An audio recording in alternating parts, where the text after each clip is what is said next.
Hey, it's great to be with you again today. When you were growing up, if you went to church, I'm sure you saw some pictures of Jesus hanging on the walls in your church, right? In your Sunday school rooms. If you're my age, you grew up in the 70s or 80s, you may have seen those pictures. And Jesus was magnificent looking, wasn't he? He had this awesome, glowing blondish brown hair, and had these blue eyes, and he had a white and a blue robe on, and he was just marvelous looking. The problem is that's not really what Jesus looked like. Jesus was from Israel, right? And if you've seen Israelis, people who are native to that part of the world, their skin is brown. Their hair is brown. Their eyes are brown. Their beard is brown. There's a lot of brown.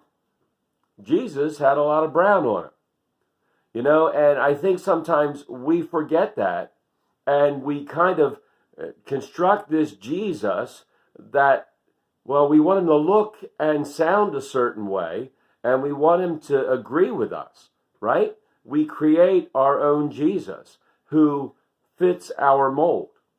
And Jesus doesn't fit the mold, right? Jesus says, I want you to love your enemies. What?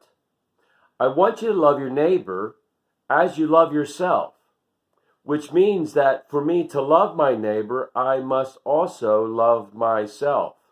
Some of us can't love our neighbors because we can't even love ourselves, right? Pray for those who persecute you, right? Whoa, holy cow, right? Give to Caesar what is Caesar's and give to God what is God's. What does that mean? Right? There's all these things where Jesus says things that, they don't really make sense to us sometimes, because it goes against what the world teaches. It goes against what we're taught from the time we're a little kid, right? And now all of a sudden, everything flips around. Our vision of what Jesus looks like is changed. What the world teaches us is changed because Jesus says the exact opposite. Jesus looks at everybody around us, right? And he says, when they mess up and they sin against you, forgive them. And you're like, well, I don't think that's cool. I mean, Jesus, how can we do that? I mean, do you expect us to forgive even those people who do horrible things to us? As Jesus hung on the cross, he looked at the Roman guards underneath of that cross and said, Father, forgive them, for they don't know what they do.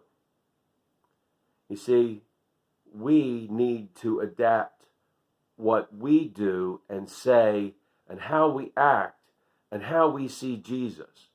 We shouldn't make Jesus adapt to us. As we go through these days, may we chase after Jesus. May we chase after his words. May we shape ourselves to become more like Jesus. May God continue to pour out his grace, mercy, and blessings on each and every one of us until we get to meet again. Amen. Amen.